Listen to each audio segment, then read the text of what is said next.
Good morning. OKC education में आपका स्वागत है। आज हम करने वाले हैं क्लास 6 का जो है चैप्टर नंबर 2 साइंस का, जिसमें आपको एनसीईआरटी और एससीईआरटी को लेके हम चलते हैं। आपको पता ही होगा जो टीआरई 4.0 के लिए बहुत ही महत्वपूर्ण है और इससे ही क्वेश्चन लगातार आते हैं और यहीं से 90% क्वेश्चन क्या होता है एससीईआरटी और एनसीईआरटी से पूछा गया क्वेश्चन है, आपको पता ही है। तो हम जो है आज दूसरा साइंस का लेक्चर करने वाले हैं और हम जो इधर मैथ का भी लेक्चर कर रहे हैं। तो आप लोग दोनों देखिए, मैथ का भी और साइंस का भी। जो लोग भी 6 to 8 में मैथ साइंस के लिए तैयारी करें उसके लिए तो साइंस तो बहुत ही महत्वपूर्ण ही है 6 to 8 में। और 9th 10th में भी क्या होगा, आपको जो साइंस ही केवल है उसमें भी जरूरत पड़ेगा। और जो भी पीआरटी में भी है या कोई भी आपका जो टीआरई में तैयारी करे तो उसमें क्या होगा 8 नंबर तो कॉमन सबका आएगा। तो यहाँ से आपको क्वेश्चन लगातार जो है हम करवाएंगे और यहाँ से क्वेश्चन आपको एग्जाम में डायरेक्ट देखने को मिलेगा। तो देखिए, कल हम छोड़े थे भोजन कहाँ से आता है, हम करवाए थे चैप्टर, उसमें प्रकाश संश्लेषण लास्ट था टॉपिक जिसको हम करवाए थे। तो आज कुछ प्रकाश संश्लेषण से कुछ और टॉपिक ले लेते हैं जो कि लास्ट में हम करवाए थे, उससे आगे हम थोड़ा करवाएंगे। प्रकाश संश्लेषण में कुछ चीजें और जानेंगे प्रकाश संश्लेषण के बारे में जहां से क्वेश्चन आ सकता है। तो देखिए,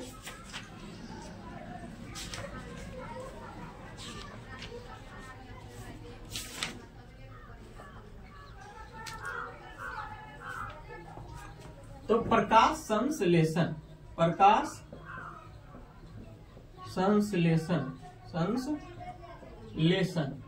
इसको इंग्लिश में क्या कहते हैं, फोटोसिंथेसिस। क्या कहते हैं इंग्लिश में, फोटोसिंथेसिस भी कहते हैं।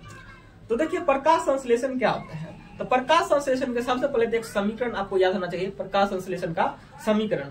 तो प्रकाश संश्लेषण के लिए समीकरण क्या है, 6CO2 प्लस 12H2O और ये जो है क्लोरोप्लास्ट, किसके क्लोरोप्लास्ट और सनलाइट। क्या चीज, सनलाइट के उपस्थिति में क्या करता है, C6H12O6 plus 6H2O plus 6CO2, 6 जो है O2 क्या होगा, बाहर निकलेगा, बाहर ये निकलेगा। तो देखिए, ये जो है प्रकाश संश्लेषण के लिए क्या समीकरण दिया गया है। तो सबसे पहला क्वेश्चन पूछा जाएगा, प्रकाश संश्लेषण के लिए क्या क्या चीज आवश्यक है। प्रकाश संश्लेषण के लिए क्या क्या चीज आवश्यक है। तो प्रकाश संश्लेषण के लिए आवश्यक क्या है, कार्बन डाइऑक्साइड, जल और सनलाइट। क्या चीज, सनलाइट और क्लोरोप्लास्ट। अगर ये सभी है तो क्या होगा, प्रकाश संश्लेषण की प्रक्रिया क्या होगा, पौधे कर लेंगे। तो अब आता है कि कार्बन डाइऑक्साइड कहाँ से आता है। तो कार्बन डाइऑक्साइड क्या करते हैं, पौधे वातावरण से लेते हैं, और जल क्या लेते हैं, पृथ्वी से लेते हैं। और क्लोरोप्लास्ट जो है, क्लोरोप्लास्ट क्या होता है, पौधे के पत्ती में पाया जाता है। किसमें पाया जाता है, पौधे के पत्ती में। और सनलाइट, सूर्य से जो है सूर्य प्रकाश प्राप्त करते हैं। तो क्या करते हैं ये, जब कार्बन डाइऑक्साइड और जल आपस में सूर्य की उपस्थिति में जब आपस में अभिक्रिया करती है तो क्या बनाती है, ग्लूकोज बनाती है। क्या बनाती है, ग्लूकोज बनाती है। ये ग्लूकोज का फॉर्मूला था, ग्लूकोज बनाती है और क्या बनाती है, जल बनाती है और ऑक्सीजन क्या करती है, मुक्त करती है। ये जो है ना, ये निकलने का है, यानी ये गैस क्या आती है, निकल जाती है ऑक्सीजन, इसको मुक्त कहते हैं। क्या कहते हैं, ऑक्सीजन मुक्त होती है। तो कोई पूछेगा ये किसका फॉर्मूला है, तो ग्लूकोज का फॉर्मूला। क्या है, ग्लूकोज का फॉर्मूला, ग्लूकोज का। ठीक है, तो इसमें जो क्वेश्चन आने वाली चीज क्या क्या है, तो कहेगा कि किसमें कौन सी ऐसी प्रक्रिया जिसमें क्या होगा, ऑक्सीजन मुक्त होती है। तो ये क्या प्रकाश संश्लेषण अभिक्रिया, इसमें क्या होगा, ऑक्सीजन मुक्त होती है। तो पहला चीज क्या होगा, यह एकमात्र अभिक्रिया जिसमें क्या होगा, वातावरण में क्या ऑक्सीजन मुक्त होता है। यह एकमात्र अभिक्रिया है जिसके द्वारा क्या होता है, वातावरण में ऑक्सीजन मुक्त होता है। ठीक है, अब जो है यह एक प्रकार का जो है उपचय क्रिया है जिसके उपरांत कार्बोहाइड्रेट का निर्माण होता है। तो क्या यह एक उपचय अभिक्रिया, क्या है, यह एक उपचय अभिक्रिया है। उपचय को जो इंग्लिश में क्या कहते हैं, एनाबोलिक कहते हैं। क्या कहते हैं, एनाबोलिक कहते हैं। तो यह एक उपचय क्या है, उपचय क्रिया है। क्या, उपचय क्रिया है। क्या, यह एक उपचय क्रिया है जिसके उपरांत क्या होता है, कार्बोहाइड्रेट का क्या होता है, निर्माण होता है। किसका निर्माण होता है, कार्बोहाइड्रेट का। किसका निर्माण होता है, कार्बोहाइड्रेट का क्या होता है, निर्माण होता है। किसका निर्माण होता है, कार्बोहाइड्रेट का निर्माण होता है, याद रखेंगे। यह एक उपचय क्रिया है। इसके द्वारा क्या होता है, कार्बोहाइड्रेट का होता है निर्माण होता है। और जो है इसमें जो है इस क्रिया में कार्बोहाइड्रेट के निर्माण होता है तथा O2 वातावरण में मुक्त होती है। क्या होती है, कार्बोहाइड्रेट का निर्माण होता है और क्या होता है, ऑक्सीजन वातावरण में मुक्त होती है। इस क्रिया को ही प्रकाश संश्लेषण कहा जाता है। क्या कहा जाता है, प्रकाश संश्लेषण अभिक्रिया कहा जाता है। अब जो होता है प्रकाश संश्लेषण के क्वेश्चन में ये भी पूछा जाएगा, प्रकाश संश्लेषण के घटक कौन कौन है। प्रकाश संश्लेषण के लिए घटक कौन कौन है, तो घटक मतलब क्या होता है, यानी प्रकाश संश्लेषण के लिए क्या क्या आवश्यकता पड़ती है उन्हें क्या कहेंगे, घटक कहेंगे, यानी कंपोनेंट। तो प्रकाश संश्लेषण के लिए आवश्यक कंपोनेंट क्या क्या हो सकते हैं, तो प्रकाश संश्लेषण के आवश्यक कंपोनेंट आप यहाँ पे देख सकते हैं क्या क्या है, कार्बन डाइऑक्साइड है, जल है, क्लोरोफिल है और सूर्य प्रकाश। ये क्या होंगे, इसके प्रकाश संश्लेषण क्या होंगे, घटक होंगे। अब आता है कि पौधे जो है किस द्वारा क्या करते हैं, ऑक्सीजन को क्या करते हैं, छोड़ते हैं या कार्बन डाइऑक्साइड को लेते हैं। जैसे अपन लोग क्या करते हैं, कार्बन डाइऑक्साइड क्या करते हैं, छोड़ते हैं और ऑक्सीजन क्या करते हैं, ग्रहण करते हैं। तो अपने लोग क्या होता है, नासा गुहा या नाक के द्वारा जो है हम लोग क्या करते हैं, सांस लेते हैं। क्या लेते हैं, सांस लेते हैं। और फेफड़ा के द्वारा क्या होता है, श्वसन होता है। तो नाक के द्वारा तो हम सांस लेते हैं ना, जैसे छेद हमारे नाक में है उसी तरह से क्या होगा, पौधे में कहीं ना कहीं छेद होगा तब ना वो सांस लेता होगा कार्बन डाइऑक्साइड और क्या होगा, ऑक्सीजन छोड़ता है। क्योंकि आप जानते हैं कि कार्बन डाइऑक्साइड क्या करता है, पौधे आपको लेता है और ऑक्सीजन क्या करता है, छोड़ता है। हम लोग के विपरीत हम लोग क्या करते हैं, ऑक्सीजन लेते हैं और कार्बन डाइऑक्साइड छोड़ते हैं। उस कार्बन डाइऑक्साइड का उपयोग क्या करते हैं, पौधे प्रकाश संश्लेषण की प्रक्रिया में उपयोग करते हैं। तो जैसे हम लोग सांस नाक से लेते हैं उसी तरह से पौधे किससे लेते हैं सांस, तो रंध्र से लेते हैं। किससे लेते हैं, रंध्र। किससे लेते हैं, रंध्र। रंध्र को क्या कहते हैं, एस्टोमेटा कहते हैं। क्या कहते हैं, एस्टोमेटा। क्या कहते हैं, एस्टोमेटा। रंध्र से लेते, कितने लेते हैं, रंध्र से सांस लेते हैं। किससे लेते हैं, रंध्र से सांस लेते हैं। तो पत्तियों में क्या होगा, एक छोटा छोटा छिद्र आपको देखने को मिलेगा। पत्तियों में क्या होगा, पत्तियों के किनारों पर एक छोटा छोटा क्या होगा, छिद्र देखने को मिलेगा। छोटे छोटे बहुत सारे छिद्र मिलेंगे जिसे हम क्या कहते हैं, रंध्र कहते हैं। एस्टोमेटा का निर्माण गार्ड सेल के द्वारा होता है। यानी ये जो एस्टोमेटा होता है ना, इसका निर्माण किससे होता है, तो गार्ड सेल। किससे होता है, गार्ड सेल से होता है। याद रखेंगे, एस्टोमेटा का निर्माण किससे होता है, गार्ड सेल। तो गार्ड का काम क्या होता है, गार्ड का काम होता है क्या, गेट के अंदर जो आदमी आ रहा है उसको देखना और गेट के बाहर कौन जा रहा है उसी का काम है ना। यानी अंदर और बाहर क्या करता है, यही देख रेख करता है, गार्ड का काम होता है। तो ये गार्ड सेल होता है। रंध्र में क्या होता है, गार्ड सेल। यानी पूछेगा रंध्र किससे बना है, तो गार्ड सेल। तो गार्ड का काम क्या है, यानी ऑक्सीजन को बाहर छोड़ना और कार्बन डाइऑक्साइड को अंदर लेना। ये ना है कार्बन डाइऑक्साइड तुम भाई अंदर आ जाओ और ऑक्सीजन क्या कर दो, बाहर निकल जाओ। तो यानी ये गेट कीपर का काम करता है। गार्ड सेल क्या होगा, गेट कीपर का काम करता है। मतलब ये देखता है गार्ड की तरह कि अंदर आओ और बाहर जाओ। ये काम किसका है, एस्टोमेटा में जो है गार्ड सेल का काम है। ठीक है, तो पूछेगा रंध्र का निर्माण जो है किससे हुआ है, तो गार्ड सेल से हुआ है। किससे हुआ है, गार्ड सेल से हुआ है रंध्र का निर्माण। अब आगे बात करते हैं। अब जो है कहता है कि गार्ड सेल में जल भरने से गार्ड सेल के आकार में वृद्धि होता है। क्या होता है, गार्ड सेल का में क्या होता है, आकार में वृद्धि होता है, जिससे एस्टोमेटा छिद्र खुल जाता है। क्या होगा, देखिए गार्ड सेल में क्या होगा, अगर गार्ड सेल में जल भर जाएगा, क्या भर जाएगा, जल भर जाएगा। क्या भर जाएगा, जल भर जाएगा। क्या होगा, जल भर जाएगा। गार्ड सेल में क्या होगा, जल भर जाएगा। तो इसके आकार में क्या होगा, वृद्धि होता है। क्या होता है, इसके आकार में क्या होता है, वृद्धि होता है। और एस्टोमेटा का छिद्र क्या होता है, खुल जाता है। क्या होता है, एस्टोमेटा का छिद्र क्या होता है, एस्टोमेटा का छिद्र क्या होता है, खुल जाता है। क्या खुल जाता है, एस्टोमेटा का छिद्र खुल जाता है। याद रखेंगे, अगर गार्ड सेल में क्या होगा, जल भर जाएगा, क्या होगा, एस्टोमेटा का छिद्र खुल जाएगा। अगर गार्ड सेल से क्या होगा, जल बाहर निकल जाएगा। क्या होगा, अगर जल बाहर निकल जाएगा, क्या होगा, जल बाहर निकल जाएगा यानी कम हो जाएगा, तब क्या होगा, तब जो है आपको एस्टोमेटा क्या होती है, बंद हो जाती है। क्या हो जाती है, बंद हो जाती है। क्या होती है, बंद हो जाती है। तो याद रखेंगे इसको कि अगर गार्ड सेल में क्या होगा, पानी की मात्रा अधिक हो गई, पानी की मात्रा अधिक हो जाएगी तो क्या होगा, आपको ये रंध्र क्या होगा, खुल जाएगा। और अगर पानी जो है बाहर निकल गया तो क्या होगा, ये रंध्र सेल क्या होगा, रंध्र क्या होगा, बंद हो जाएगा। तो इसको ऐसे समझिए, जब किसी चीज में जो है हम क्या करते हैं, पानी भरते हैं, क्या करते हैं, पानी भर जाएगा और ज्यादा भर जाएगा, अगर कुछ ज्यादा ही भर जाएगा तो क्या होगा, वो निकल जाएगा ना, क्या होगा, ये खुल जाएगा। जैसे कि कोई हम ट्यूब ही लेते हैं, अगर ट्यूब में ही क्या करते हैं, अगर ज्यादा हवा घुसा देंगे, क्या करेंगे, अगर ज्यादा हवा घुसा देंगे तो क्या हो जाएगा, ट्यूब में ज्यादा हवा घुसाने के बाद क्या होगा, ट्यूब फट जाएगा, जितना उसकी क्षमता को उतना ही ना रख सकेगा, ज्यादा होगा तो क्या होगा, फट जाएगा और ये बाहर निकल जाएगा, यानी ये क्या हो गया, फट गया, मतलब क्या हो गया, खुल गया। इसी तरह से स्टोमेटा में क्या होगा, गार्ड सेल में अगर पानी ज्यादा भर गया तो क्या होगा, ये क्या होगा, खुल जाएगा ज्यादा पानी होने के बाद। और जब भी क्या होगा, पानी निकल जाएगा तो क्या हो जाएगा, आपको ये गार्ड सेल क्या हो जाएगा, बंद हो जाएगा, क्या हो जाएगा, गार्ड सेल बंद हो जाएगा। इसको याद रखेंगे इस तरह से, ठीक है। अब चलिए अब देखते हैं नेक्स्ट चैप्टर जो हम लोग का है, नेक्स्ट चैप्टर में क्या क्या दिया गया उसको हम देखते हैं ध्यान से।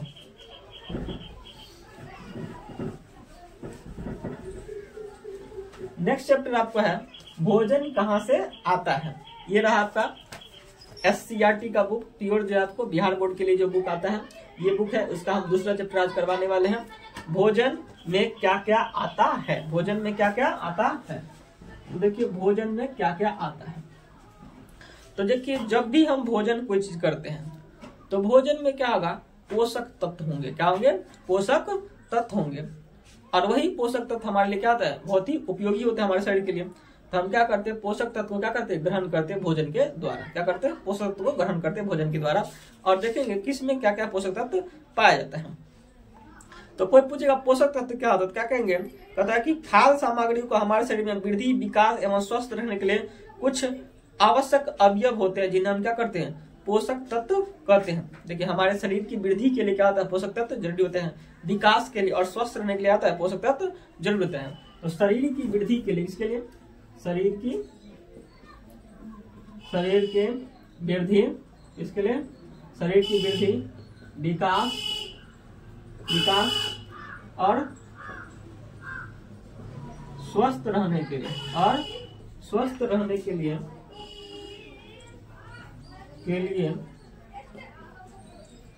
जिस अवयव का उपयोग करते हैं, जिस अवयव का उपयोग करते, क्या करते हैं, उपयोग करते हैं,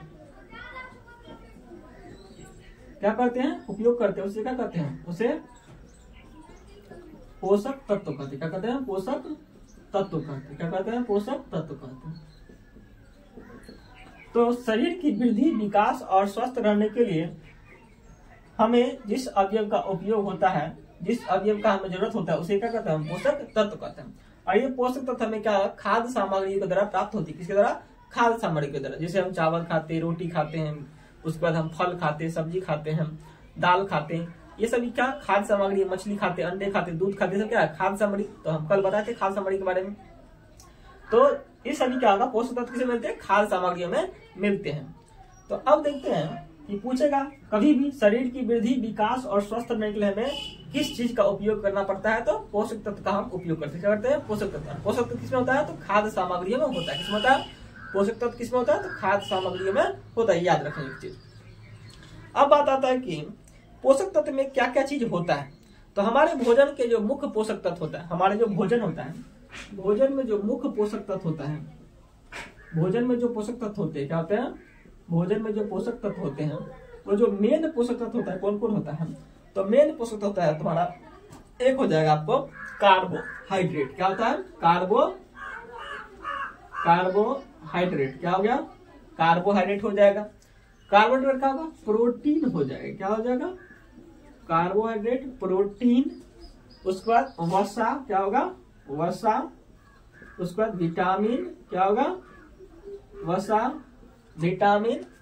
उसके बाद क्या हो जाएगा, और खनिज लवण, क्या हो जाएगा, और खनिज लवण, क्या होगा, खनिज लवण। इतनी चीज हमारे भोजन में क्या होता है, उपस्थित होता है। क्या होता है हमारे भोजन में, कार्बोहाइड्रेट, प्रोटीन, वसा, विटामिन और खनिज लवण। क्या होते हैं, ये खनिज लवण होते हैं। अगर यही मात्रा जो है सभी अगर उचित मात्रा में उपलब्ध हो तो उसे हम क्या कहते हैं, संतुलित आहार। संतुलित आहार, संतुलित आहार किसे कहते हैं, वैसा आहार जिसमें पोषक तत्व क्या हो, एक उचित मात्रा में सभी क्या उपलब्ध हो, उसको क्या कहते हैं, संतुलित आहार होता है। क्या होता है, संतुलित आहार। अब बात करते हैं ये सभी चीज जो हमारे भोजन में उपस्थित होना चाहिए। अगर ये सब चीज नहीं होगा, उपस्थिति क्या होंगे, हम कुपोषण के शिकार भी हो सकते हैं। क्या होंगे, कुपोषण के शिकार होंगे। अब इसमें पोषक तत्व की कमी हो जाए, कोई पोषक तत्व की कमी, तो क्या होगा, हमें कुपोषण का हम शिकार हो सकते हैं। आगे जाने कुपोषण क्या होता है। पहले यहाँ देखिए पोषक तत्व क्या क्या होता है, कार्बोहाइड्रेट, प्रोटीन, वसा, विटामिन और खनिज लवण, ये क्या होते हैं, मेन होते हैं। ठीक है, इसे क्या कहते हैं, मेन पोषक तत्व कहते हैं। ये हमारे शरीर के लिए क्या होता है, बहुत ही आवश्यक होते हैं। अब आता है कि हम जो है एक चीज पूछा जाएगा, कार्बोहाइड्रेट, प्रोटीन तथा वसा की जांच। क्या पूछा जाएगा क्वेश्चन, प्रोटीन, कार्बोहाइड्रेट तथा वसा की जांच। इसकी जांच हम कैसे करते हैं।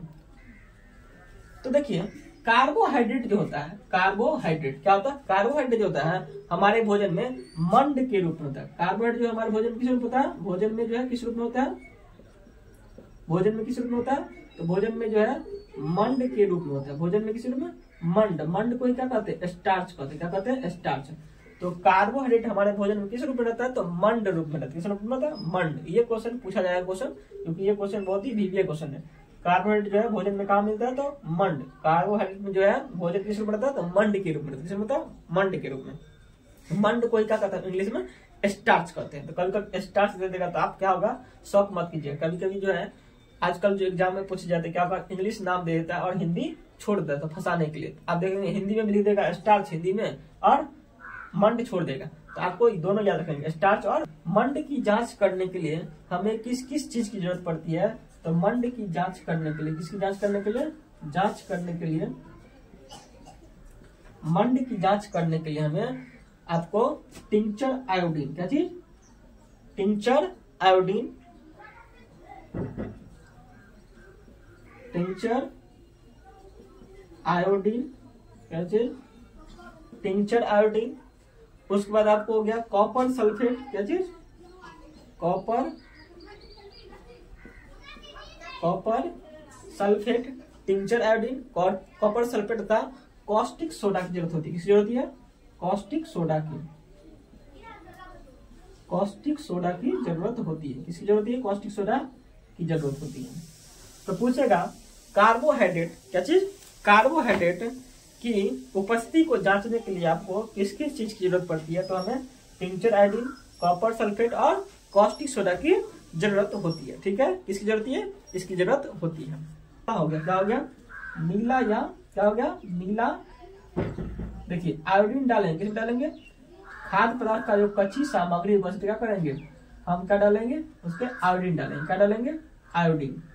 जब आयोडीन डालेंगे तो आयोडीन डालने पर क्या हो जाएगा, ये जो है उसका रंग क्या होगा, खाद्य सामग्री का जो उसका रंग क्या होगा, परिवर्तन होना शुरू हो जाएगा। और ये परिवर्तन कैसा हो जाएगा रंग में, तो क्या होगा, नीला या काला हो जाएगा। क्या होगा, नीला या क्या होगा, काला हो जाएगा। क्या हो जाएगा, नीला या काला हो जाता है। तो जब भी ये नीला या काला रंग हो जाएगा तो क्या होगा, ये मंड की उपस्थिति को दर्शाता है। तो पूछा जाएगा जब भी हम किसी खाद्य सामग्रियों पे क्या होगा, आयोडीन का कुछ बूंदे डालते हैं तो उसमें जो है उसका रंग क्या होता है, नीला या काला हो जाता है।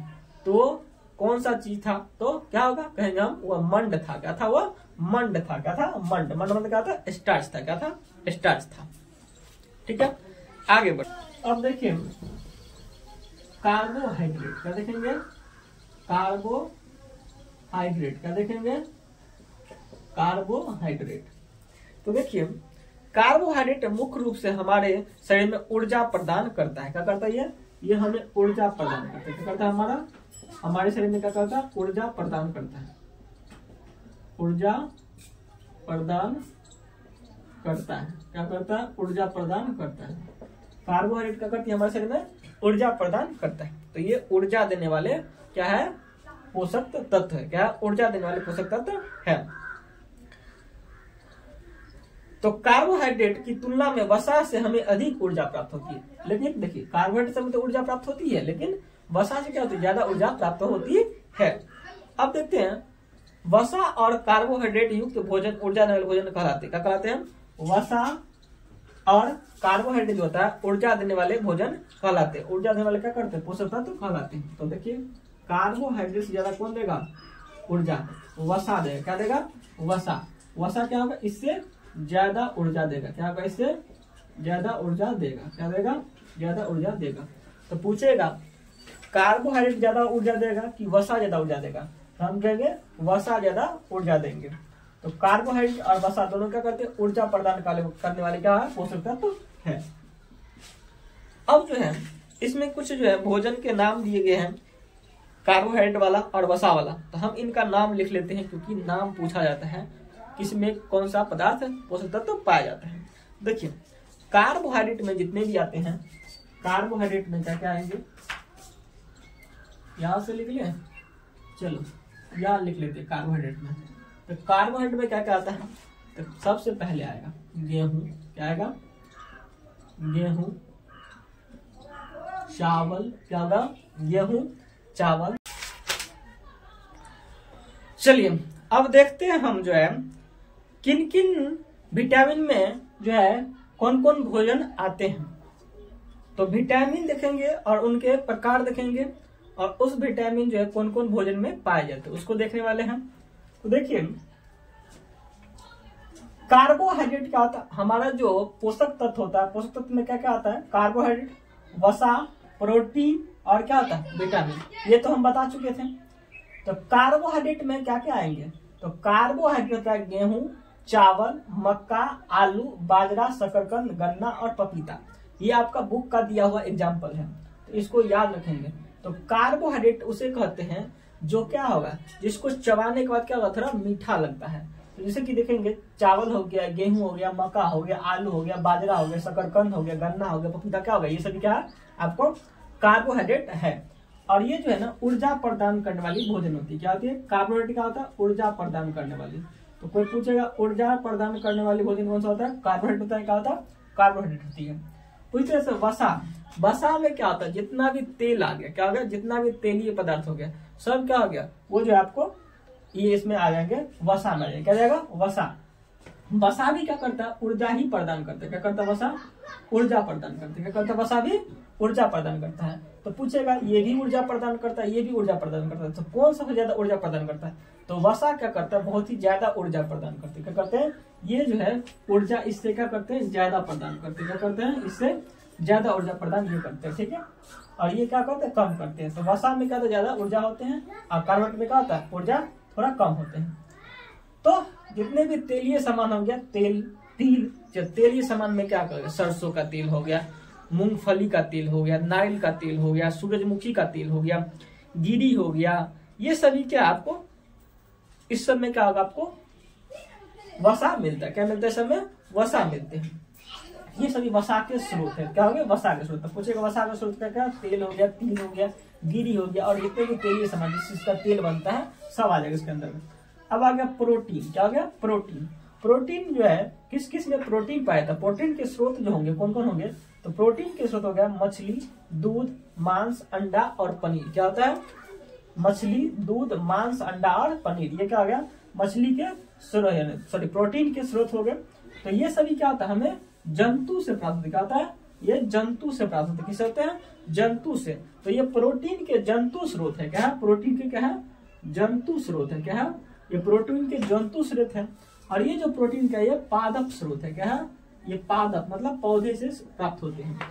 ये जंतु स्रोत में क्या हो गया, दाल, जितने भी प्रकार की दाल आते हैं सब में क्या होती है, प्रोटीन मिलता है। क्या मिलता है, तो दाल खाने से आपको प्रोटीन की प्राप्ति होती है। और ये सभी खाने से क्या होगा, ज्यादा प्रोटीन मिलेंगे।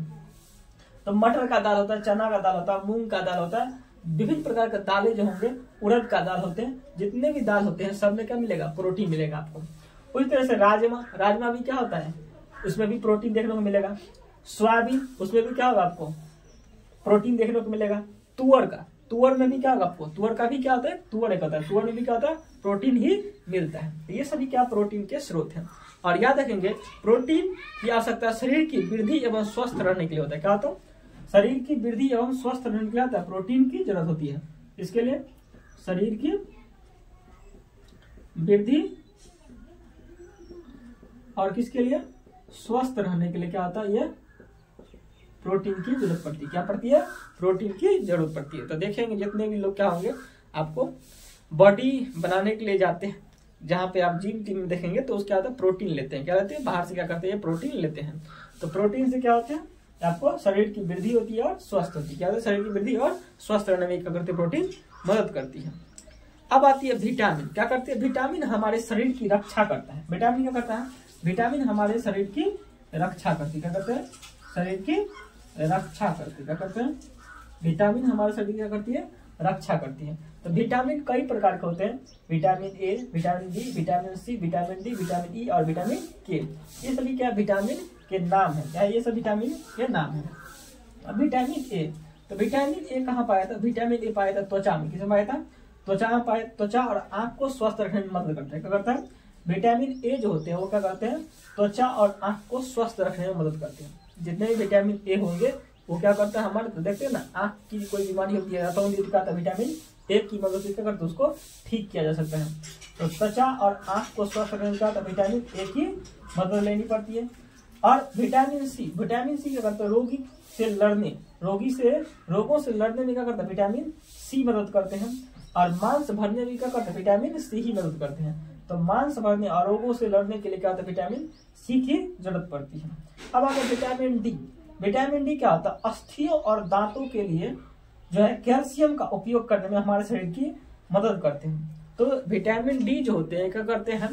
वो जो है हमारे जो अस्थियों, और अस्थि मतलब क्या होता है? हड्डी हो गया, हड्डी यानी बोन, अस्थियों और दांतों, और दांत जो हो गया टीथ। तो बोन्स और टीथ को जो है कैल्शियम का उपयोग करने में हमारे शरीर में मदद करता है विटामिन डी। और हमें क्या होता है? विटामिन डी होता है क्या होता है? सूर्य से भी हमें प्राप्ति होती है। किसे होती है? सूर्य से। अगर सूर्य के प्रकाश से बैठेंगे क्या होगा? हमारे शरीर में क्या होगा? विटामिन डी का उत्पन्न होगी हमारे शरीर से। क्या होता है? हमारे शरीर से तो त्वचा के द्वारा क्या होता है? विटामिन डी का उत्पन्न होता है। तो अस्थियों और दांतों के लिए क्या होता है? कैल्शियम का उपयोग करने में हमारे शरीर का मदद करता है विटामिन डी। अब देख लेते हैं विटामिन ए में क्या क्या पाया जाता है। विटामिन ए का स्रोत क्या क्या है? यानी विटामिन ए जो आपके बुक में, ये प्योर एनसीईआरटी जो है और एससीईआरटी जो है उसी से हम लिए हैं पूरा। तो आप लोगों को कहीं एक्स्ट्रा चीजें लिखा है इसमें, केवल और एनसीईआरटी एससीईआरटी से। और केवल और इसी सबसे क्वेश्चन पूछे जाते हैं एकदम एज टू एज। जैसे एग्जाम्पल यहाँ पे लिए हैं, सभी एग्जाम्पल मतलब एक एक करके याद कर लेंगे। जैसे कार्बोहाइड्रेट में गेहूं, चावल, मक्का, आलू, गाजर, शकरकंद, गन्ना, पपीता, इसमें तो कोई भी एग्जाम्पल दे देगा, पूछ देगा इसमें कार्बोहाइड्रेट कौन सा है। ठीक है। अब देखिए विटामिन ए, तो विटामिन ए किसे पाया था? मछली के तेल में क्या पाया था? विटामिन ए पाया था। मछली के तेल में विटामिन ए। उसी तरह दूध में क्या पाया था? Vitamin A. पपीता में विटामिन ए। गाजर में भी क्या पाया था? Vitamin A. और आम में भी क्या पाया था? Vitamin A. तो मछली का तेल, दूध में, पपीता में, गाजर में और आम में क्या पाया था? विटामिन ए पाए थे। विटामिन ए से क्या होता है? विटामिन ए से जो है त्वचा और आंख को क्या करता है? स्वस्थ रखने में मदद करता है। विटामिन डी क्या करता है? तो विटामिन डी किससे पाया था? विटामिन डी के स्रोत जो होंगे क्या होंगे? गेहूं होगा, चावल हो गया और यकृत हो जाएगा। क्या हो जाएगा? गेहूं, चावल और यकृत। यकृत जानते हैं ना? यकृत क्या हो गया? तो यकृत हो गया आपको कलेजी को ही क्या कहते हैं? यकृत कलेजी। तो कलेजी खाने से क्या होता है? विटामिन डी की प्राप्ति होती है। अब होता है विटामिन सी। विटामिन सी जितने भी खट्टे फल होंगे ना उसमें विटामिन सी ज्यादा मात्रा में पाया जाता है। जैसे संतरा हो गया, टमाटर हो गया, अमरूद हो गया, आंवला हो गया, इस सब में क्या होता है? विटामिन सी पाया जाता है। ये सभी क्या खट्टे फल है। क्या? संतरा, टमाटर, अमरूद, आंवला, ये सभी क्या खट्टे हैं। उसी तरह से नींबू, नींबू में भी खट्टे पाए थे। मिर्ची, तो मिर्ची में भी क्या पाया था? Vitamin C. तो ये याद रखेंगे खट्टे फल का देखता है एक मिर्ची जो होता है उसमें क्या होता है? विटामिन सी पाया था। उसके बाद विटामिन डी। विटामिन डी किसमें पाया था? दूध में, मक्खन में, मछली में, यकृत के और अंडा में। क्या पाया था? यकृत। तो दूध, मक्खन, मछली, यकृत और अंडा, इस समय क्या पाए थे? विटामिन डी पाए जाते। क्या पाए थे? विटामिन डी पाए जाते हैं। क्या पाए थे? Vitamin D. तो देखिए विटामिन डी जो है दूध में पाया था, मक्खन में पाया था, मछली में पाया था, यकृत में पाया जाता और अंडा में क्या पाया था? विटामिन डी पाए जाते हैं। ठीक है। ये सभी जो आपकी किताब में दिए गए थे एग्जाम्पल, जिसको मैंने ले लिया। ठीक है। अब जो हम खनिज लवण क्या देखते हैं? खनिज लवण। देखिए भोजन में जो है विटामिन, कार्बोहाइड्रेट, प्रोटीन, इनके अलावा खनिज लवण की क्या आती है? हमें आवश्यकता होती है। लेकिन इनका जो है ना, खनिज लवण का जो है ना हमारे शरीर में बहुत ही कम क्या होता है? मात्रा की जरूरत होती है। क्या होता है? खनिज लवण की मात्रा क्या होती है? बहुत ही कम मात्रा की जरूरत पड़ती है। किसका? कम मात्रा की जरूरत पड़ती है। क्या पड़ती है? खनिज लवण की मात्रा क्या होती है? हमें कम मात्रा में हमें जरूरत पड़ती है। तो याद रखें खनिज लवण क्या होगा? हमें ज्यादा नहीं चाहिए, बहुत ही अल्प मात्रा में चाहिए। क्या चाहिए? अल्प मात्रा में चाहिए। तो खनिज लवण क्या होता है? खनिज लवण में जो है कुछ आ जाएंगे खनिज लवण में। क्या आ गए? लौह तत्व। लौह तत्व क्या होगा? खनिज हो गए। क्या हो गया? खनिज। क्या हो गया? खनिज। तो खनिज में क्या होगा? लौह तत्व। तो लौह तत्व जो है यानी आयरन वाले तत्व, यानी जो भोजन में क्या होंगे आयरन होंगे, उसी क्या करेंगे लौह तत्व वाले भोजन। तो हरी सब्जियां जितने भी है उनमें क्या वाले मिलेंगे आपको लौह तत्व मिलेंगे, क्या मिलेंगे आयरन मिलेंगे। और आयरन की कमी से देखते हैं क्या आती है, कभी कभी हमें हीमोग्लोबिन की कमी हो जाती है। हीमोग्लोबिन क्या पाया जाता है, आयरन पाया जाता है।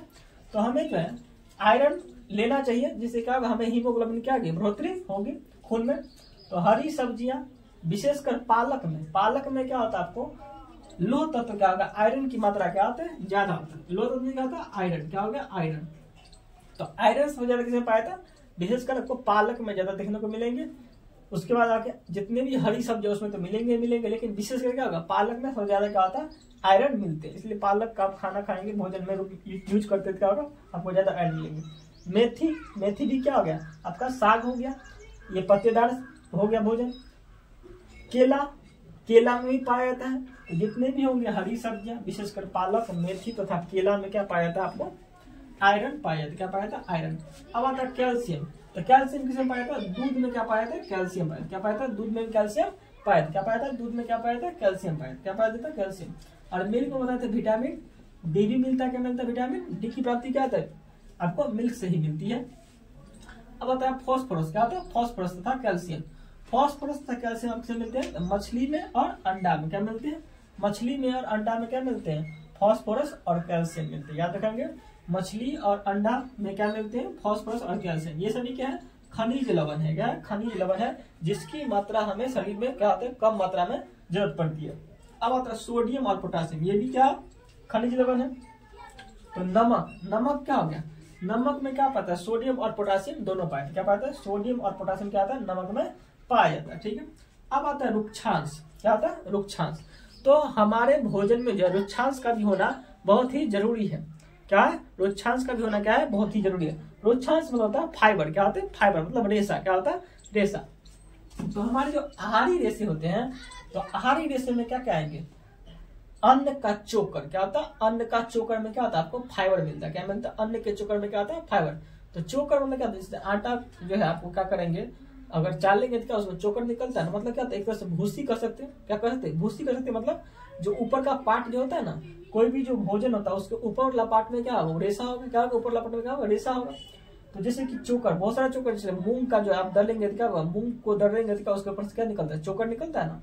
तो जैसे गाय को हम चोकर तोकर देते हैं खाने के लिए तो चोकर में क्या पाया था आपको फाइबर पाया था। क्या पाया था फाइबर पाया था। तो अन्न का चोकर मिलेगा। सब्जी का रेशा, सब्जी के रेशा सब्जी में क्या पाए थे रेशा पाया था। सब्जी खाने से क्या था ना रेशा। रुक्षांश की क्या होती है प्राप्ति होती। क्या होती है रुक्षांश की हमें प्राप्ति होती है। जैसे कि आप सलाद वगैरह खाएंगे तो आपको ज्यादातर रुक्षांश मिलेंगे।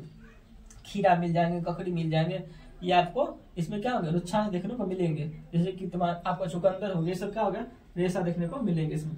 अब अगर सबूत खाद्यान्न में क्या होगा साबुत खाद्यान्न मतलब जो साबुत जो है भोजन होते हैं जैसे साबुत खाद्यान्न क्या अंकुरित चीज। क्या चीज अंकुरित, जैसे अंकुरित चना हो गया, अंकुरित मूंग हो गया। जैसे अंकुरित अगर मूंग को डाल देंगे और अगर पानी में छोड़ देंगे और दूसरे दिन निकालेंगे क्या हो जाएगा उसमें अंकुर छोड़ देगा, पोकरा छोड़ देता है उसे क्या कहते हैं अंकुरित। क्या कहते हैं अंकुरित। उसी तरह क्या कहेंगे आप अगर हाँ बादाम में जो है बादाम को भी क्या करेंगे अगर पानी में छोड़ देंगे तो क्या होगा दूसरे दिन क्या उसमें अंकुर छोड़ता है। तो अंकुरित भोजन में अंकुरित जो है साबुत खाद्यान्न में क्या होगा आपको रुक्षांश देखने को मिलेंगे। एक एक पॉइंट बहुत ही इंपॉर्टेंट है तो आप लोग एकदम ध्यान से देखिएगा। ठीक है। और एक चीज आप लोग बता दें आप लोग अगर नए हैं तो इसे सब्सक्राइब कर ले क्योंकि आपको जो लगातार ये वीडियो देखने को मिलेंगे और इसे और लोगों के पास शेयर कीजिए और जिससे क्या होगा हमें भी लगातार हम वीडियो बनाने में क्या होंगे आपके उपस्थित होंगे। नहीं तो क्या होगा हमें बूस्ट नहीं देखने को मिलेगा तो हम भी क्या करेंगे वीडियो बनाने में छोड़ देंगे तो हमें भी क्या थोड़ा डिमोरलाइज हो जाते हैं। अगर आप लोग सपोर्ट कीजिए तो हम थोड़ा करेंगे आप लोग के लिए काम आगे भी। तो देखिए आगे सबूत खाद्यान्न हो गया अंकुरित दाल ताजे सब्जी फल। अब आगे ये पोषण प्रदान नहीं करते हैं। अब देखिए रुक्षांश जो होता है रुक्षांश जो है पोषण नहीं देता। क्या होता है पोषण नहीं प्रदान करता है। जैसे थे ना कार्बोहाइड्रेट विटामिन ये सभी क्या था हमें पोषण प्रदान करते करते पोषण प्रदान करते थे लेकिन ये पोषण नहीं प्रदान करते हैं। तो ये क्या प्रदान करते हैं देखिए ये पोषण नहीं प्रदान करता ये क्या करता है तो ये भोजन को जो बाहर निकालने में सहायता करता है। क्या करता है भोजन को बाहर निकालने में, ये पोषण प्रदान नहीं करते बल्कि भोजन के पचे भोजन को क्या करता है, बाहर निकालने में मदद करता है। जो भोजन पच गया ना, तो पचे हुए भोजन क्या करता है, बाहर निकालने में ये सहायता करते हैं। क्या करते हैं, पचे भोजन को बाहर निकालने में सहायता करते हैं। अब जो है जो भी पच तच गया, जो बच गया, क्या करता है, वो जो है उसको क्या करता है, वो बाहर निकाल देता है। तो बचे हुए भोजन को, जो बच गया सिट्ठी, वो क्या करता है, उसको भोजन को बाहर निकाल देता है। ठीक है, तो याद रखेंगे। तो कोई पूछेगा क्या रुच्छांश से हमें पोषण की प्रदान होती है, पोषण की प्राप्ति होती है? कहेंगे हमें रुच्छांश से जो है पोषण की प्राप्ति नहीं होती है, बल्कि ये जो है पचे भोजन को बाहर निकालने में सहायता करती है। तो पचे भोजन को बाहर निकालने में सहायता करता है रुच्छांश। ठीक है, अब आता है जल। क्या होता है, जल। तो जिस तरह से हमें कार्बोहाइड्रेट, विटामिन, मिनरल्स और आपको वसा जो जरूरत पड़ा, उसी तरह से हमें भोजन में क्या होता है, जल की भी प्राप्ति होना जरूरी है, जल भी हमको चाहिए। तो जल से क्या होता है, जल जो है भोजन में उपस्थित होता है। जल में भोजन में उपस्थित पोषक तत्वों को अवशोषित करने में हमारे शरीर की सहायता करते हैं। तो देखिए जितने भोजन में पोषक तत्व थे, पोषक तत्व आप जान ही गए क्या क्या था, कार्बोहाइड्रेट, प्रोटीन, विटामिन और वसा और क्या हो गए, मिनरल्स। ये क्या थे, पोषक तत्व थे, यानी खनिज लवण। ये सभी क्या पोषक तत्व है। इस पोषक तत्व को अवशोषित करने के लिए क्या आता है, जल की जरूरत पड़ती है। क्या पड़ती है, जल की जल की क्या आती है, जरूरत पड़ती है। और अधिकांश भोजन में आपको ज्यादातर जल देखने को मिलेंगे। जैसे आप संतरा खाते हैं, संतरा में क्या होता है, संतरा का रस क्या होगा, जल ही होता है। नींबू खाना, नींबू में क्या होता है, रस ही होता है। तो जो भी आप खाएंगे उसमें क्या होगा, पानी के रूप में रहता है वो। तो क्या करता है, भोजन को अवशोषित, यानी भोजन में उपस्थित पोषक तत्व को अवशोषित करने में क्या करता है, मदद। तो जल करता है, क्या करता है, जल। तो जल क्या करता है, भोजन में उपस्थित पोषक तत्व को अवशोषित करने में मदद करता है। और क्या करता है, अवशिष्ट पदार्थ को बाहर निकालने में मदद करता है। जल क्या करता है, अवशिष्ट पदार्थ को बाहर निकालने में मदद करता है। जैसे अवशिष्ट पदार्थ क्या हो गया, मूत्र तथा पसीने में क्या करता है, बाहर निकालता है। ये सब अवशिष्ट पदार्थ हो गए। तो ये देख लेंगे कुपोषण के। ठीक है, अब हो गया ये खनिज लवण को देखिए, इतने खनिज लवण था। ठीक है, खनिज लवण के अलावा क्या होता है, जल की जरूरत पड़ती है। तो पूछेगा हमारे भोजन में क्या क्या होना जरूरी है। तो हमारे भोजन में पोषक तत्व में आपको कार्बोहाइड्रेट, विटामिन, मिनरल्स और प्रोटीन, वसा और क्या होंगे, जल का होना और रुच्छांश का होना क्या होता है, बहुत ही जरूरी है। ठीक है, ये सभी होना जरूरी है। और इसी सभी को मिला के बन जाएगा संतुलित आहार। क्या बन जाएगा, संतुलित आहार। वैसा आहार, यानी संतुलित आहार से कहते हैं वैसा आहार जिसमें क्या होगा, सभी पोषक तत्व क्या होंगे, सभी पोषक तत्व उचित मात्रा में उपलब्ध हो, कि नहीं किसी की कमी हो जाएगा।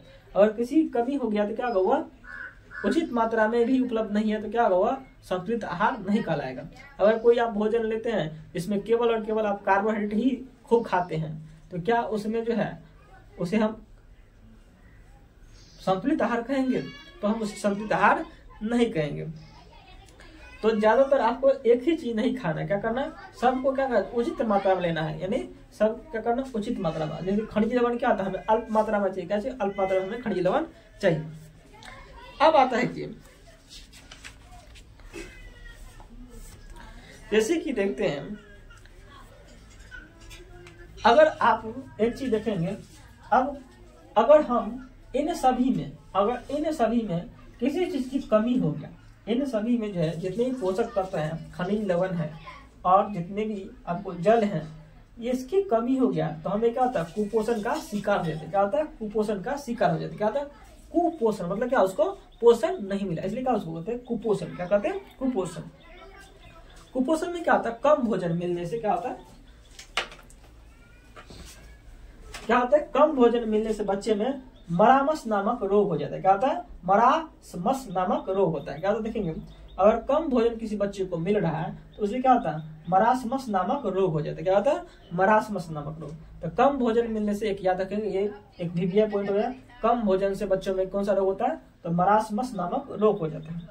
अब एक देखेंगे और क्वाशियोरकर। क्या होता है, क्वाशियोरकर क्या होता है, तो ये कहता है प्रोटीन की कमी से। क्या होता है, प्रोटीन की कमी से क्या होता है, क्वाशियोरकर रोग हो जाता है। अगर आप भोजन में सब कुछ ले लेकिन प्रोटीन की कमी कर देते तो क्या होता है, आपको क्वाशियोरकर रोग हो जाती है। क्वाशियोरकर रोग क्या होता है, तो क्वाशियोरकर रोग में क्या होगा, आपको शरीर क्या हो जाएगा, दुबला पतला हो जाएगा। क्या होगा, शरीर पूरा दुबला पतला हो जाएगा, हड्डी देखने को मिलेगा, पूरा एकदम यहाँ छाती का हड्डी देखने को मिलेगा आपको, गला पूरा पतला हो जाएगा, हाथ पूरा पतला हो जाएगा, टांग पतला हो जाएगा, लेकिन पेट क्या होगा, बड़ा रहेगा। उसे क्या कहते हैं, तो उसको हम कुपोषण का शिकार भी कर सकते हैं। और वो कुपोषण का जो शिकार है बच्चे को कौन सा रोग हो गया, योरकर रोग होगा। क्या होगा? क्वासिल योरकर रोग। तो उसमें क्या होगा? प्रोटीन बहुत ही कम मात्रा में लिया या प्रोटीन लिया ही नहीं, इसलिए उसको ये रोग हो गया। तो देख ले, अगर कोई चीज आप अधिक लेते हैं तब पर भी क्या होगा? खराबी कर जाएगा, और अगर कम लेते हैं तब पर भी क्या होगा? खराबी हो जाएगा। इसलिए कहता है कि संतुलित आहार लेना चाहिए। संतुलित आहार उसे कहते हैं, इसमें क्या होगा? विभिन्न प्रकार के पोषक तत्व क्या होगा? उचित मात्रा में उपलब्ध हो। ठीक है। अब देखिए वसा, आप एक एग्जाम्पल दिया आपकी किताब में, कह रहा है कि एक व्यक्ति जो है केवल ज्यादा से ज्यादा क्या हुआ? वसा ले रहा था और कार्बोहाइड्रेट विटामिन सब नहीं ले रहा था। तो अगर ज्यादा वसा लेते तो क्या होगा? वसा से क्या होता? मोटापा हो जाता। और इंग्लिश का नाम भी इसका क्या? वसा का फैट्स है, नाम है स्पष्ट है, फैट्स। अगर ज्यादा वसा लेंगे क्या होगा? मोटापा आ जाएगा। तो ज्यादा रसगुल्ला खाएंगे, मछली मांस खाएंगे, तो इससे क्या होता है? आपको प्रोटीन की ज्यादा यानी वसा ज्यादा मिलते हैं। जैसे कि देखे थे ना, वसा वाला भोजन क्या था?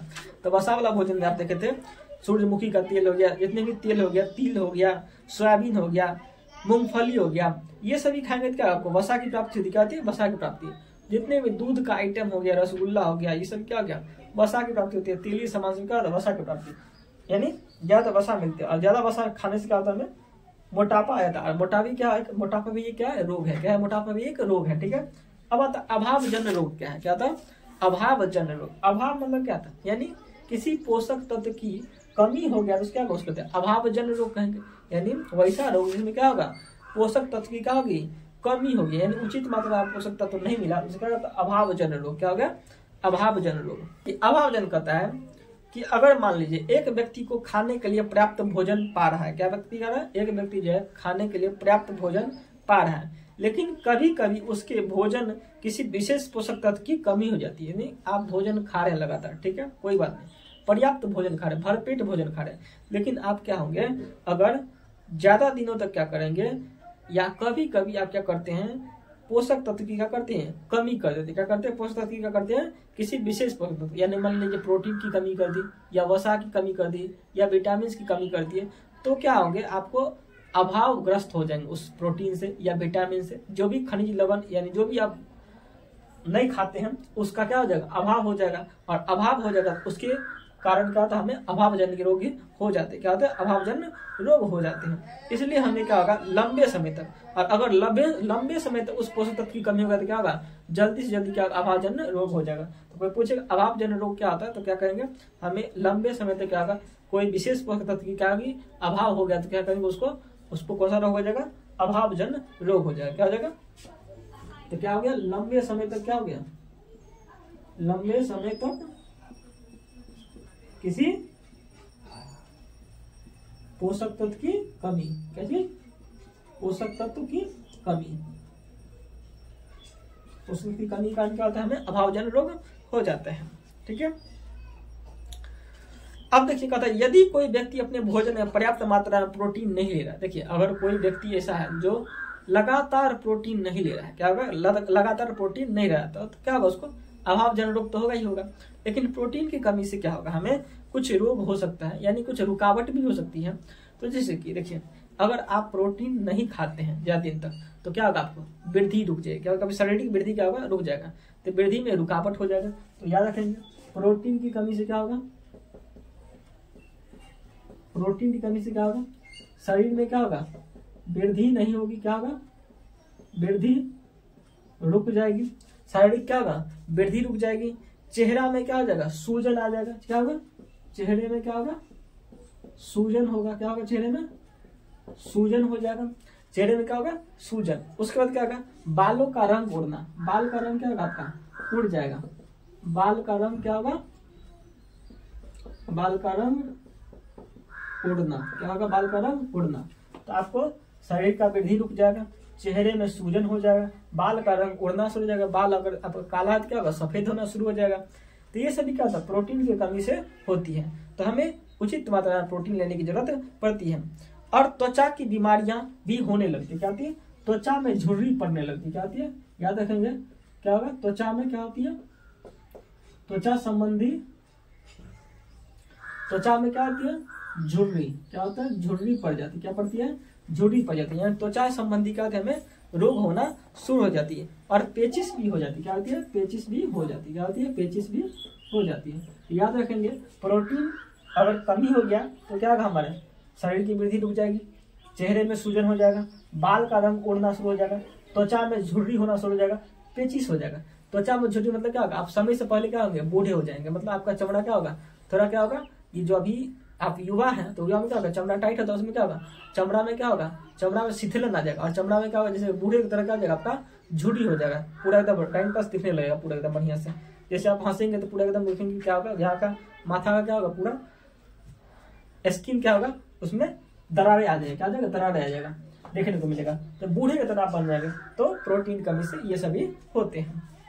ठीक है, यदि प्रोटीन तथा कार्बोहाइड्रेट दोनों ही किसी व्यक्ति के आहार से लंबे समय तक अनुपस्थित रहे तो उसकी वृद्धि पूरी तरह से अवरुद्ध हो जाएगा।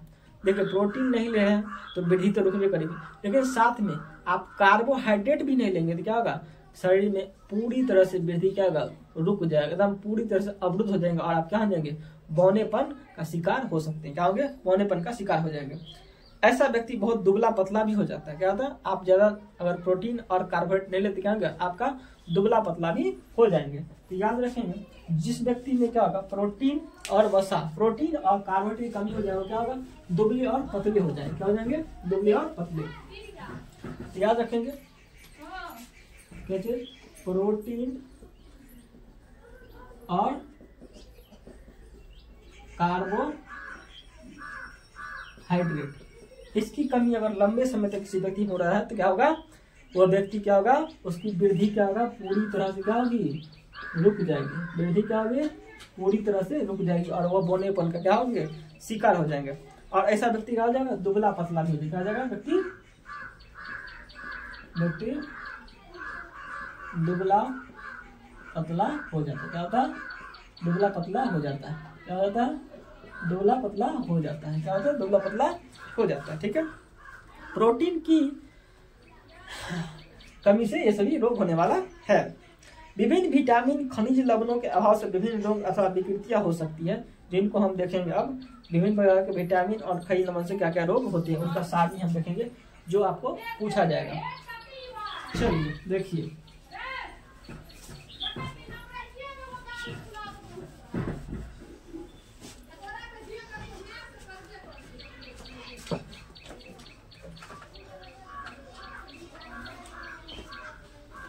चलिए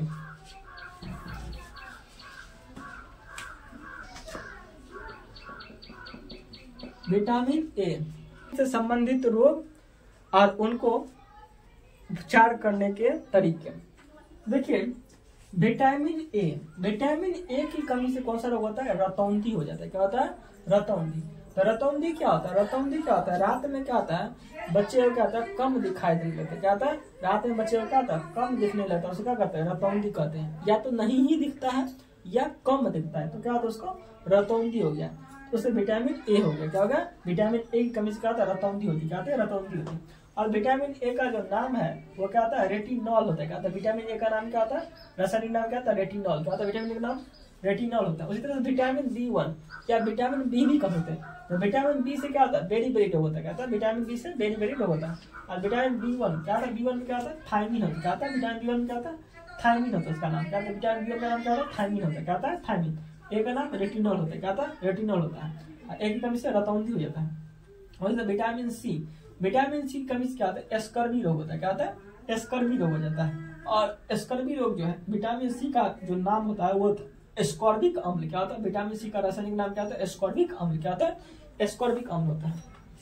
उसी तरह से विटामिन डी से जो है आपको कैल्सीफेरोल होता है। क्या होता है, विटामिन डी का नाम क्या होता है, कैल्सीफेरोल। और विटामिन डी की कमी से क्या होता है, रिकेट्स होता है। क्या होता है, विटामिन डी की कमी से रिकेट्स, या उसे सूखा रोग भी कहते हैं। क्या कहते हैं, सूखा रोग भी कहते हैं। क्या कहते हैं इसको, सूखा रोग। क्या कहते हैं, विटामिन डी की कमी से क्या होता है, रिकेट्स को ही क्या कहते हैं, सूखा रोग। क्या होता है, सूखा रोग। और इसका नाम दूसरा होता है ऑस्टियोमलेसिस। क्या होता है, ऑस्टियो क्या होता है, तो इसका नाम जो है एक होता है ऑस्टियोमेलेसिया भी होता है। क्या होता है, ऑस्टियोमेलेसिया। क्या होता है, ऑस्टियोमेलेसिया भी क्या होता है, इसका हो जाता है। तो सूखा रोग या ऑस्टियोमेलेसिया भी इसको कह सकते हैं। तो क्या विटामिन डी कमी से क्या होता है, रिकेट्स होता है, यानी सूखा रोग होता है, यानी ऑस्टियोमेलेसिया इसका ही नाम है। ठीक है, तो विटामिन डी का जो नाम क्या होता है, तो विटामिन डी का जो नाम होता है कैल्सीफेरोल होता है। अब देखते हैं ये सभी क्या था, ये पोषक तत्व था जिसकी कमी से क्या होता है, ये सभी रोग होता है। अब ये क्या है, कैल्शियम या आयोडीन या लोह, ये सभी खनिज लवण है और खनिज लवण की कमी से भी रोग होती है। जैसे कैल्शियम कमी से क्या होगा, आपका अस्थि और दांत क्या हो जाएगा, कमजोर हो जाएगा। यानी दांत और क्या होगा, हड्डी क्या होगा, कमजोर होने लगती है। तो अस्थि और दांत क्षय किससे होते हैं, कैल्शियम की कमी से। अब आयोडीन, आयोडीन की कमी से क्या होता है, घेगा रोग हो जाता है। क्या होता है, घेगा, यानी गर्दन क्या होता है, फूल जाता है। ये घेगा रोग आयोडीन कमी से होती है, इसलिए नमक में क्या होती है, अब आयोडीन मिला के दिया जाता है, जिससे क्या होता है, घेगा रोग नहीं होती है। और नमक में क्या क्या पाया था, पोटासियम और आयोडीन पाया था। क्या था, नमक में क्या था, पोटासियम क्या पाया था, पोटासियम और सोडियम पाया था नमक में। याद रखेंगे, इससे पहले पढ़ाए थे, ये भी पढ़ाए थे कि नमक में क्या पाया था, तो पोटासियम और क्या पाया जाता है, सोडियम पाए जाते हैं। अब आता है लोह, लोह क्या होता है, तो लोह की कमी से क्या होता है, अल्प रक्तता हो जाता है, खून की कमी हो जाती है। खून की कमी किससे होता है, लोह से होता है। किससे होता है, लोह का। तो अगर इसे बताए थे, पालक में क्या होता है, लोह की मात्रा क्या होती है, बहुत ही ज्यादा होता है। पालक में क्या होता है, लोह की मात्रा क्या होता है, विशेष रूप से ज्यादा पाया जाता है। अब दूषित जल, अब देखते हैं कभी कभी जो है दूषित जल पीने से क्या होता है, अतिसार नामक रोग होता है। क्या होता है, अतिसार नामक रोग। क्या होता है, अतिसार नामक रोग क्या होता है, दूषित जल पीने से हमें हो जाता है। अब देखिए विटामिन ई, विटामिन ई का नाम क्या था, तो विटामिन ए की कमी से जो आपको जनन क्षमता में क्या होती है, कमी होती है। क्या, अगर विटामिन ई की कमी में क्या होगा, जनन मतलब रिप्रोडक्शन, रिप्रोडक्शन में क्या होता है, कमी हो जाती है। अब आता है एपिथेलियम भी क्या होता है, समय कमजोर हो जाता है। अब विटामिन के, विटामिन के से क्या होता है, रक्त का थक्का न जमता है, यानी रक्त, यानी अगर आप कहीं कटेगा क्या खून जमेगा नहीं, तो खून नहीं जमता किस कारण, विटामिन के की कमी से। ठीक है, रक्त का थक्का न जमना किससे होता है, विटामिन के की कमी से हो जाता है। अब ये जो है रतौंधी सब जो है आपको जो कुछ कुछ दिया गया, इसका स्रोत जो है जिससे ठीक किया सकता है। तो जैसे कि आपको दिया है विटामिन ए, तो विटामिन ए में क्या होता है, कमजोर दृष्टि हो जाता है। क्या होता है, इसी कमी क्या होता है, कमजोर दृष्टि। लक्षण आपका क्या होगा, पूछेगा रतौंधी का लक्षण क्या होगा, लक्षण होगा आपका दृष्टि क्या हो जाएगा, कमजोर हो जाएगा। अंधेरे रात में क्या होगा, अंधेरे रात में आपको कम दिखाई देने लगेगा, कभी कभी पूरी तरह से नहीं दिखता है। तो ये जो है आपको लक्षण हो सकते हैं। बेरी बेरी में क्या का लक्षण होगा, तो बेरी बेरी का लक्षण होगा दुर्बल पेशी और काम करने में ऊर्जा में कमी। जैसे आप काम करेंगे क्या होगा, आपको ऊर्जा में कमी देखने को मिलेगा। तो बेरी बेरी क्या होता है, काम करने और आपको काम करने में ऊर्जा में क्या होगी, कमी होगी। जैसे काम करने में मन ही लगेगा, तो क्या होता है, समझिए बेरी बेरी रोग हो गया है। दुर्बल पेशी, या पेशी क्या होगा आपका, दुर्बल हो जाएगा, आपको बहुत ही उठा नहीं सकते, या भारी भरकम सामान नहीं उठा सकते। वही तो विटामिन सी से क्या होता है, स्कर्वी होती है। क्या, स्कर्वी, तो स्कर्वी में क्या होता है, मसूर से क्या होता है, खून निकलने लगता है। क्या निकलता है, मसूर से क्या निकलता है, खून निकलने लगता है, तथा घाव भरने में अधिक समय लगता है। क्या होता है, घाव भरने में अधिक समय लगता है। तो स्कर्वी हो गया, क्या होगा, घाव भरने में क्या होता है, घाव भरने में अधिक समय लगता है। तो देखिए किसी किसी को जो होता है, कभी कभी घाव हो जाता है, उसको भरने के लिए क्या होता है, लोग उसको जो है डॉक्टर जो विटामिन सी की क्या गोली दे देती है, जिससे क्या होगा, मांस जल्दी भर जाएगा। तो क्या होगा, विटामिन सी से क्या होता है, घाव भरने में मदद कर सकती है। तो विटामिन सी की कमी से क्या होता है, स्कर्वी हो जाता है, यानी अस्थियों यानी मसूरों से क्या होता है, खून निकलना शुरू हो जाता है। और घाव भरने में क्या अधिक समय लगता है। तो समझिए जब को किसी को घाव भरने में अधिक समय लग रहा है, तो उसको क्या होगा, विटामिन सी की कमी हो गया। विटामिन सी की कमी प्राप्ति कैसे की, तो आंवला खाइए, जितने भी खट्टे सामान का सुखाएंगे क्या विटामिन सी की प्राप्ति हमको हो जाएगा।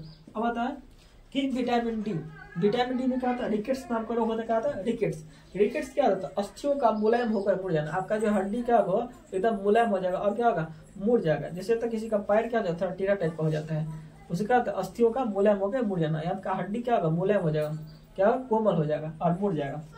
उसको क्या होता है, रिकेट्स होता है। क्या होता है, रिकेट्स करते हैं उसको। ठीक है, ये सभी लक्षण है। अब आता है आयोडीन, आयोडीन कमी किस होता है, घेगा से। किससे होता है, घेगा रोग होता है आयोडीन कमी से। तो गले ग्रंथि क्या, गले का ग्रंथि क्या होगा, फूल जाएगा। क्या जाएगा, फूल जाना, तथा बच्चों में मानसिक विकृति आ जाना। क्या ना, बच्चों में मानसिक विकृति आना। क्या चीज, बच्चों में मानसिक विकृति आ जाएगा। क्या जाएगा, मानसिक विकृति। क्या होगा, बच्चों में मानसिक विकृति आ जाएगा। और क्या होगा, आपका जो गले की ग्रंथि होगा वो फूल जाएगा। ये घेग जो होता है, कहते हैं ये फूल जाता, लटक जाता, उसी क्या कहते हैं हम, कहते हैं आयरन कमी से घेगा रोग हो गया। ठीक है, ये सभी लक्षण आपको बता रहे हैं अभी। अब आता है अल्प रक्तता, कमजोरी, रक्त कमी। क्या होता है, अगर आपको कहा गया अल्प रक्तता, तो क्या होगा, जब भी अल्प रक्त मतलब खून की कमी है, क्या होगा, आपको कमजोरी होगी। क्या होगी, कमजोरी होगी रक्त में। जब भी देखेंगे रक्त में कमी होगी, किसका मतलब क्या होगा, हमें लोह की कमी हो गया। तो हमें आयरन ज्यादा खाना चाहिए, इससे क्या होगा, हमें ये जो है प्राप्ति हो जाएगा। और क्या होगा, हमें खून की कमी महसूस नहीं होगी, यानी खून कमी ना हो पाएगा और कमजोरी भी हमें नहीं महसूस होगी।